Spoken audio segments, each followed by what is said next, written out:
Niku enteng, walah abot. Anggarane rate oke. Masyarakatnya banyak, apalagi kalau sudah mulai banyak jalan berlubang. Wis mumet bupatine tak kandhani. Ning Ngawi dalane kada berlubang napa mboten? Mboten. Ya sabar. Itulah bedanya Jakarta sama Ngawi. Ngawi banyak jalan berlubang, Jakarta banyak lubang berjalan. Ya sabar, uang anggarannya pas-pasan. Apa lurah iki gajine oke? Paling 4 juta. Ora ana malah iki, ora ana. Nganti ra duwe duit. Sampai pengajian ini nganggo seragam banser. Kurang duit.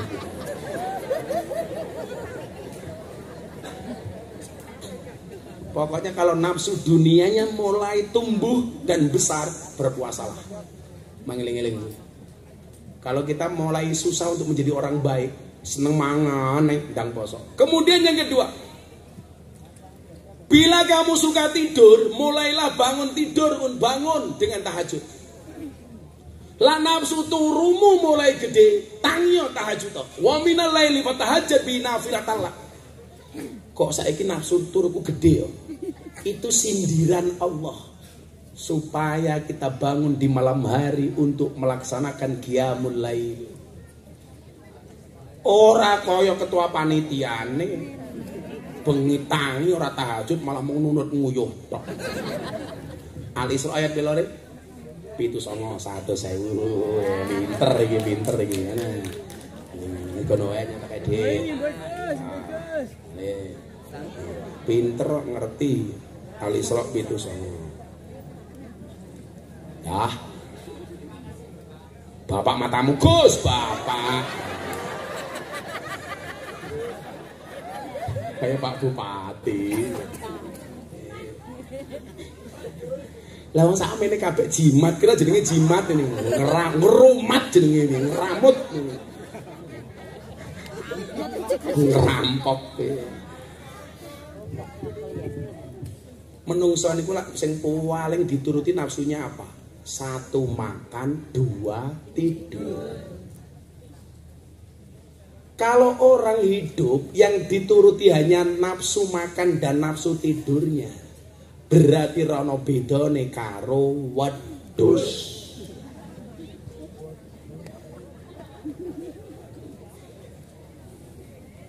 Mila nyuwun sewu. Sehebat-hebatnya wedhus enggak bakal bisa mengalahkan hebatnya ular. Soalnya apa? Ular itu bisa sakti karena dia berpuasa. Mila jenengan pirsani, Allah memberikan senjata yang ampuh kepada ular namanya bisa. Bahasa ngawine apa? Upas. Kenapa?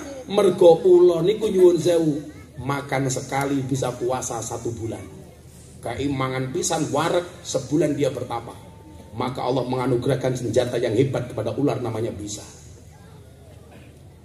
Kita itu kalau mau berpuasa, Pak, mulutnya sakti. Itu yang dimaksud dengan dakwatus shaim mustajabun. Doanya orang berpuasa itu mustajabah. Mila mbah kula niku sakti. Lak kula sakniki ditakdir ngoten niku mboten kula sing hebat karena mbah saya sakti. Mbah Muhammad Besari Ponorogo. Besok haul tanggal 4 saya ngaji bersama Habib Lutfi Pekalongan. Mbah Muhammad Besari itu tiap hari puasa. Mila duwe putu nomor 9 kaya kula. Mbah kula niku sugih ra omong biyen. Tapi mbah saya itu kaya 7 turunan. Persoalannya saya keturunan nomor 9. Kere ra ndek apa-apa kok Pak Bupati. Coba bayangke kula saniki Pak Bupati kula niku rabi ya lah modal kathok siji, baju siji. Niku mon kula mboten sempakan. Ora kuat aku tuku sempak. Mula awakmu sing kere-kere ndang rabi oli. Percaya nikah itu akan membukakan 2 jalan. 1 jalan rezeki, nomor 2 jalan barokah goblok.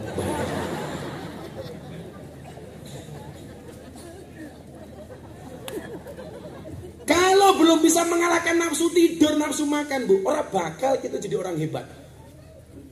Tanya sama ajudan yang ikut saya ngaji. Mungkin tidur saya itu sehari semalam cuma 2 jam. Di mobil aku gue sopir, ajudan polisi, wes asisten, santri.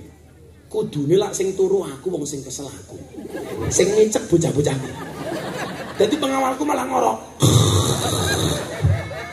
Aku batin piye to ki?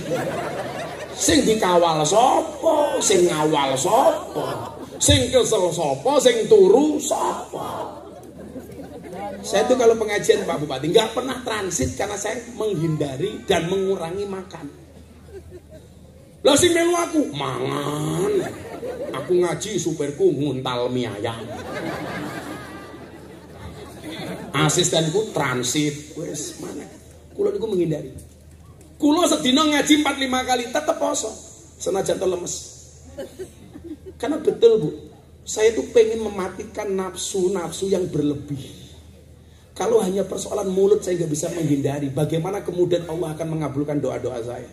Padahal bagi Allah, orang berpuasa itu mohon maaf, pahalanya langsung diberi oleh Allah. Jadi permintaannya langsung dikasih oleh Allah. Maka saya bilang apa? Kamu berpuasa, yang diminta oleh Allah itu cukup mengangkat kedua tangan, sisanya biarkan Allah yang turun tangan. Kayak Pak Bupati mau nyalon apa? Yang diminta oleh Allah cuma satu, angkat tangan, sisanya biarkan Allah yang turun tangan.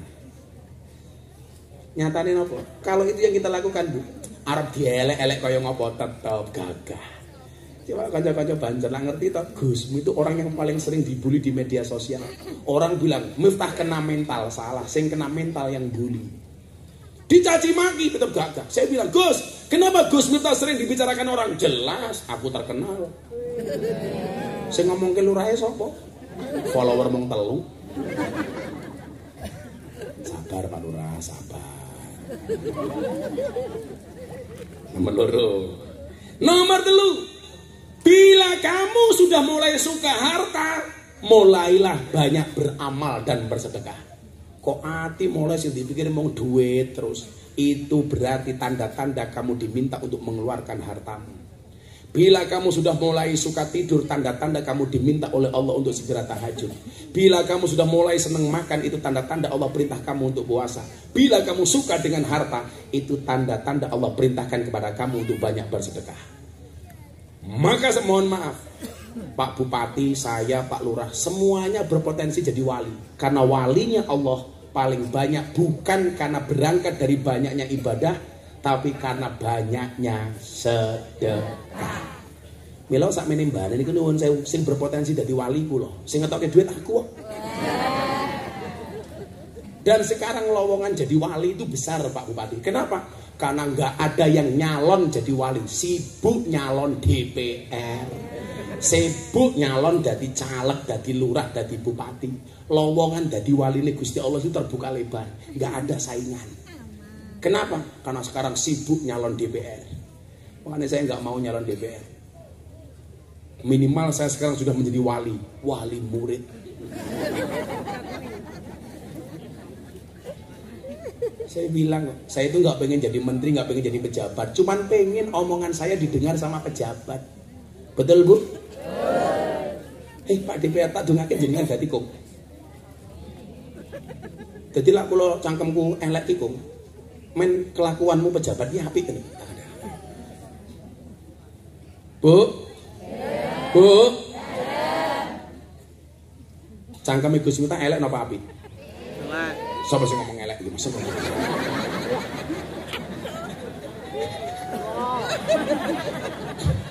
Elek mau undang.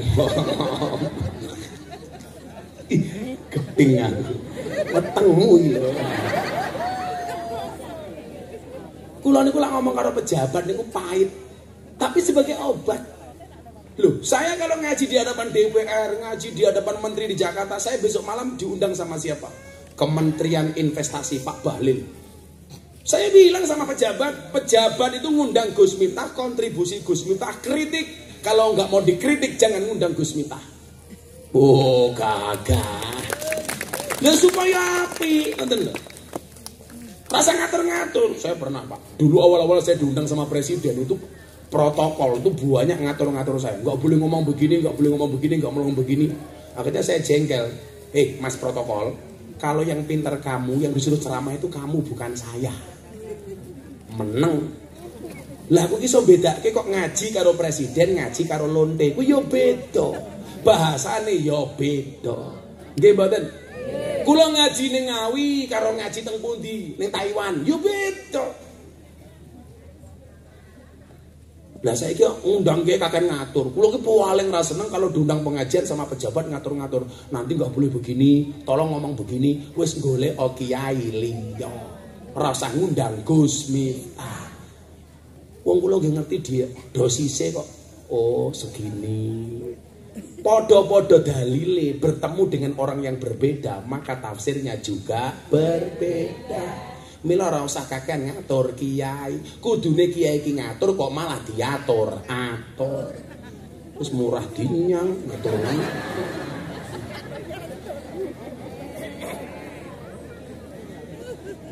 Saya pernah diundang pejabat kehutanan. Awal-awal reformasi, Pak. Kula dereng terkenal. Begitu mau berangkat, waktu itu awal-awal reformasi itu, saya disuruh ngaji ke Kalimantan sama pejabat kehutanan. Wis kula meh ditransfer waktu itu 50 juta.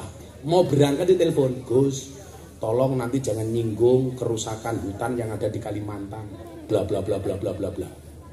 Langsung khawatir nanti Pak pejabatnya tersinggung. Langsung kula jawab napa? Silahkan cari kiai lain. Kula wis wanti, Bu. Padahal waktu itu saya nggak punya uang. Lah wong yang nyatane nyuwun sewu kok. Waktu itu sing maling hutan negara itu bukan rakyat tapi pejabat. Kalau rakyat tuh maling hutan Pak Bupati, paling cuma satu dipotong pakai seng songeng. Tapi kalau pejabat adalah ratusan hektar hilang diuntal kalau pejabat. Nggih napa mboten? Terlalu jujur. Mumpung disiar ke TV aku galak kok ngomong. Ora bahaya ora. Aku pengen dandani negaraku kok. Maka di mana-mana saya bilang, kok ono kewan mangan tanduran ning sawah kuwi jenenge bajing. Tapi kalau ada pejabat makan uangnya rakyat namanya bajingan.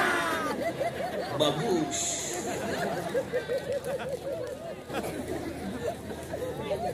Coba bedane wong biyen karo wong sakniki napa? Niki tak contoni. Apa bedanya orang dulu dengan orang sekarang, Pak Bupati? Mbah-mbah kita itu keren. Mereka berani menanam tanpa pernah mau memanen. Mbah-mbah kita dulu coba dilihat. Menanam kayu jati, tidak pernah berharap untuk motong kayu jati. Sehingga tinggalannya apa? Mbah-mbah dulu hebat. Meninggalkan jati usia ratusan tahun. Betul? Apa bedanya dengan orang sekarang? Orang sekarang mohon maaf gak pernah menanam kayu jati, tapi pekerjaannya memanen kayu jati. Orang dulu mereka menanam tidak berharap ngunduh. Orang hari ini senengane ngunduh gak pernah nanam. Yang suka ngunduh gak pernah nanam itu ada 3. 1 maling, 2 codot, 3 pemborong. Jadi kalau kita kelasnya hanya bisa ngunduh nggak mau nanam, kemungkinan 1 maling, 2 pemborong, 3 codot. Gimana Bu? Coba mbah kita dulu tuh keren Pak Bupati. Kalau bikin rumah, latare ombo-ombo. Latar ini bahasa Indonesianya apa? Halamannya luas-luas. Begitu bapaknya meninggal, anaknya punya 4, mulai menciut. Halaman yang luas dibagi anak 4. Anak 4 masing-masing punya anak 4, potong meneh. Akhirnya halamannya ciut-ciut. Maka kita itu perlu belajar kearifan lokal di situ, Pak Lurah. Mbah-mbah kita dulu itu nanam pohon kelapa, nggak pernah berharap metek degan. Beda wong saiki gaweane ngombe degan, ora gelem nandur wit kelapa. Sapa?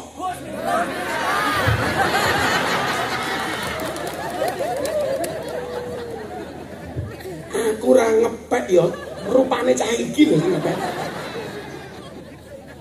Tapi memang jujur Pak Bupati, yang mempopulerkan degan naik panggung itu saya, karena saya dulu gimana prihatin ya, ngundang pengajian kiai-kiai sepuh, isinya di depan sini ya Allah, soft drink, A, B, C, D, E, kadar gulanya tinggi. Maka jangan kaget Pak, kiai-kiai itu banyak yang meninggal itu lantaran diabetes, penyakitnya rata-rata gula. Karena memang nggak bisa menjaga. Pengajian, kopinya manis, tehnya manis, masih dikasih soft drink. Soft drink itu bahaya, Bu. Lebih baik soft tech.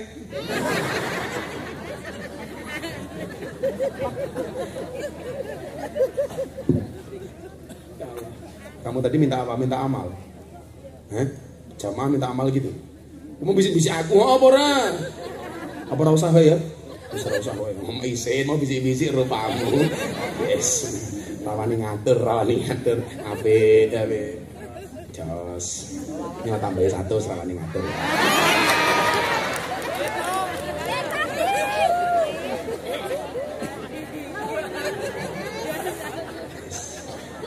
Baru nerima 100 lagi, hajar lagi gitu. Ya, kita tuh prihatin dengan keadaan kita hari ini. Rakyat diminta sabar, menerima apa adanya, qanaah. Sementara dipertontonkan dengan sebagian kecil oknum pejabat dengan kelakuan-kelakuan yang tidak mengenakan. Naudzubillahi min dzalik. Pak Bupati saya sering bilang, kekayaan itu seperti celana dalam. Boleh dipakai tapi nggak usah dipamerkan. Yang pamer sempak itu cuma satu, Superman. Nganggo sempak ning njaba. Itulah alasan kenapa Superman kalau terbang tangannya di depan cuma satu, set. Nggak begini.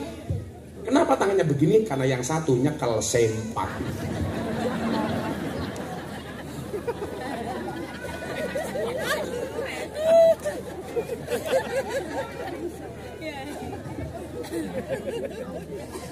Mulio rasa ngaji mulio baik. Wes bubar aja ya, udah setengah 13 ini. Oh masih satu lali ya. Bila kamu sudah mulai menyukai makanan, berpuasalah, sumu tasihu. Bila kamu sudah mulai tidur, itu tanda-tanda Allah perintahkan kamu untuk tahajud. Wa minal laili fatahajjat bihi nafilatan lak asa ayyab'asaka rabbuka maqaman mahmuda. Bila kamu sudah mulai menyukai harta, tanda-tanda Allah perintahkan kamu untuk banyak sedekah. Semampu kita, Bu. Bersedekahlah sampai kaya, jangan menunggu kaya baru sedekah. Ini orang musola baru. Berangkatlah ke masjid sampai tua, jangan nunggu tua baru ke masjid. Bagi yang ingin berdakwah, berdakwahlah kamu sampai alim, jangan nunggu alim baru berdakwah. Pak Bupati, Pak Lurah, Pak Camat, dakwah itu bukan profesi, tapi apapun profesinya harus berdakwah. Bupati, dakwah dengan penanya, tanda tangan kebijakannya. Dakwahnya lurah gampang, bagi BLT sesuai dengan peruntukannya. Jangan sampai gara-gara BLT justru timbul fitnah kepada lurahnya. Aku ora kebagian BLT, paling didom dulure dhewe. Fitnah rakyat itu begitu, Pak. Betul Pak Lurah? Lucunya itu wong Tungkulrejo. BLT untuk orang miskin. Orang BLT yang punya mobil ngaku-ngaku miskin. Betul, Bu? Yang punya gelang emas ngaku miskin. Akhirnya nggak kebagian yang diserang lurahnya. Lurahnya nggak amanah, BLT-nya saya nggak dikasih, paling hanya dikasih saudara-saudaranya sendiri. Itu benar, benar-benar fitnah.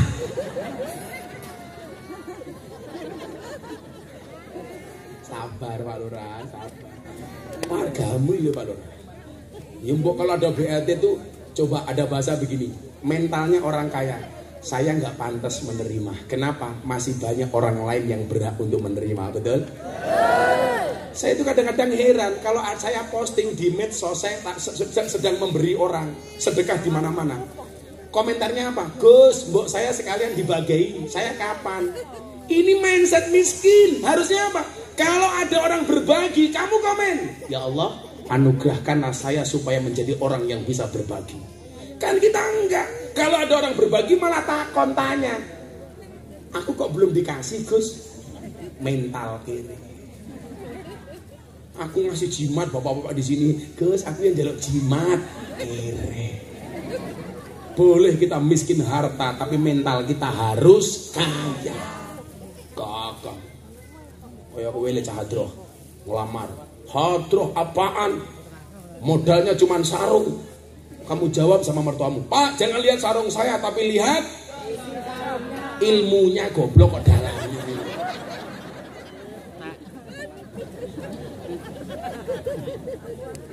Oi, oh ini kono iki ono wong tak ya Allah, peteng kok yuyu.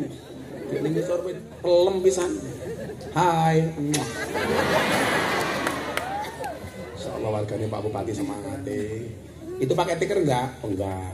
Saya doakan pulang pengajian little body. Sini digatal keleban wedi.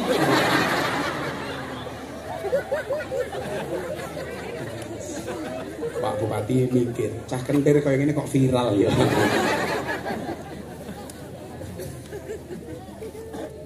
Yang terakhir, bila kita sudah cenderung senang dengan mendengarkan musik yang berlebih-lebihan, maka mulailah mendengarkan Al-Quran.